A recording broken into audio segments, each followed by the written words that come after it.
Dear viewers, আসসালামু আলাইকুম। আশা করি আপনারা সবাই ভালো আছেন। বিডি ফ্যাক্ট নিউজ 24 এর সংবাদে আপনাদের সকলকে স্বাগতম। সাথে আছি আমি নাহিদ হাসান। প্রিয় দর্শক, 10 বছরের জন্য নিষিদ্ধ হচ্ছে আওয়ামী লীগ। চলুন বিস্তারিত জানা যাক।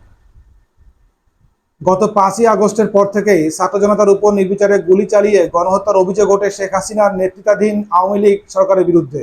দাবি ওঠে গণহত্যার জন্য দল হিসাবে আওয়ামী লীগ এবং তাদের ব্যক্তিবর্গের বিচারের এমন পরিস্থিতিতে গণহত্যার নেতৃত্বের অপরাধে রাজনৈতিক দলকে 10 বছরের জন্য নিষিদ্ধ সহ খসড়া 8টি দফা আইন আন্তর্জাতিক অপরাধ ট্রাইব্যুনাল আইনে যুক্ত করার প্রস্তাব করেছে।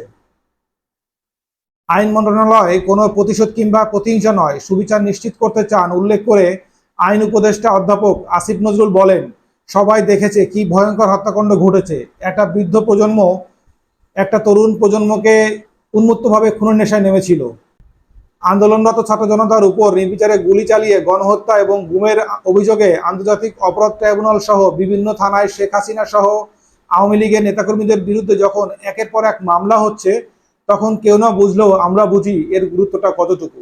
আর তাই তো 23শে সেপ্টেম্বর রাজধানীর বিচার প্রশাসন প্রশিক্ষণ ইনস্টিটিউটে এক মত বিনিময় সভায় আইন বিচার ও সংসদ বিষয়ক উপদেষ্টা ডক্টর আসিফ নজরুল সভাপতিত্বে অনুষ্ঠিত সভায় আন্তর্জাতিক অপরাধ ট্রাইব্যুনাল আইন 1973 সময় উপযোগী করার লক্ষ্যে 8টি প্রস্তাব খসড়া সংশোধনী উপস্থাপন করা হয়। প্রস্তাবিত 8টি সংশোধনীর 8ম সংশোধনী প্রস্তাবে বলা হয়, কোনো রাজনৈতিক দল যদি আইনের অধীন কোনো অপরাধ করে তাহলে সে দলকে 10 বছর পর্যন্ত নিষিদ্ধ করার বিধান রাখা হয়েছে। আন্তর্জাতিক অপরাধ ট্রাইব্যুনাল আইনে মানবতা বিরোধী অপরাধের সংজ্ঞায় গুম ও লিঙ্গভিত্তিক সহিংসতা করার বিষয়টি ভাবা হচ্ছে। আইনে 5টি ধারা উপধারা সংযোজন এবং 3টি ধারা সংশোধনে খসড়া প্রস্তাব উপস্থাপন করা হয়েছে। 1973 সালে আন্তর্জাতিক অপরাধ ট্রাইব্যুনাল আইনে এ পর্যন্ত কয়েকবার সংশোধন করা হয়েছে।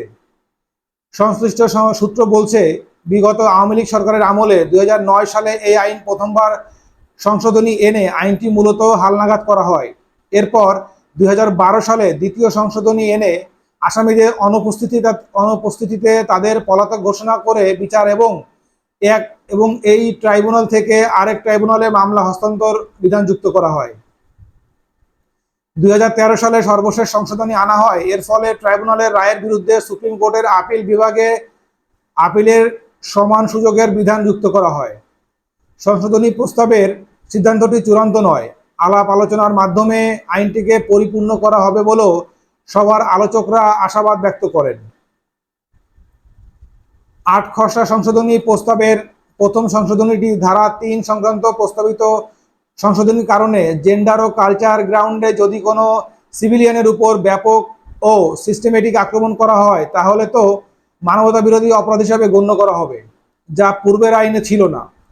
দ্বিতীয় সংশোধনী ধারা 3 সংক্রান্ত সংশোধনীর ফলে গণহত্যা, মানবতা বিরোধী অপরাধ, যুদ্ধাপরাধী ইত্যাদি অপরাধের দায় নির্ধারণ করতে ট্রাইব্যুনাল ধারা অনুযায়ী গঠিত আন্তর্জাতিক অপরাধ আদালতে আইসিসি এর এলিমেন্টস অফ ক্রাইম বিবেচনা করার সুযোগ পাবে।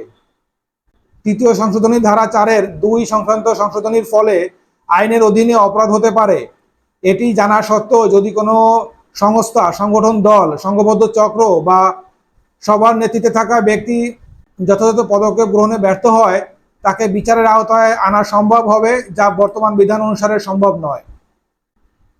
তো প্রিয় দর্শক, আজ এ পর্যন্তই। টিল দেন, আল্লাহ হাফেজ।